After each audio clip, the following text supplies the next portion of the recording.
Notre infirmité non seulement n'entrave pas toujours notre liberté, mais devient souvent le levier d'une liberté plus vraie et d'un chemin de croissance. Nous sommes un tout fait d'un corps, d'un esprit, d'une âme.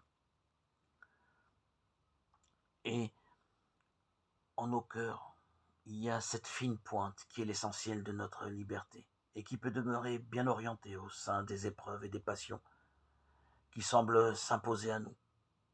Nous pouvons sentir le mal et la tentation sans y consentir. Ainsi, nous pouvons vivre ce qu'est la liberté intérieure. Regardons ce que nous dit saint Paul, ce qui peut aussi nous inspirer beaucoup et que nous devrions redire souvent. J'ai reçu dans ma chair une écharde, un envoyé de Satan, qui est là pour me gifler, pour empêcher que je me surestime. Par 3 fois, j'ai prié le Seigneur de l'écarter de moi. Mais il m'a déclaré: ma grâce te suffit, car ma puissance donne toute sa mesure dans la faiblesse. C'est pourquoi, nous dit-il, j'accepte de grand cœur, pour le Christ, les faiblesses, les insultes, les contraintes, les persécutions et les situations angoissantes. Car lorsque je suis faible, c'est alors que je suis fort. 2 Corinthiens 12, 7, 10. Notre infirmité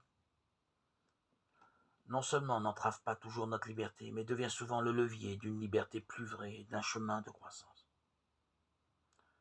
Consentez, mais d'un consentement plein, amoureux et constant, à cette sainte aspiration. Puis, il nous faut avec grand soin venir à son exécution.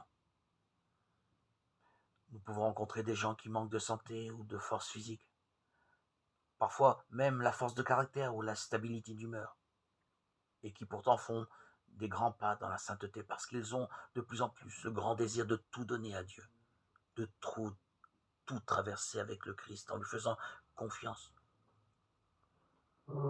Ceux-ci sont bien plus libres que d'autres qui semblent contrôler et diriger leur vie avec une grande efficacité, mais qui sont, au fond, esclaves de leur volonté propre, ne réussissant pas à lâcher ce moi idéaliste ou présomptueux qui les rend pleins d'eux-mêmes.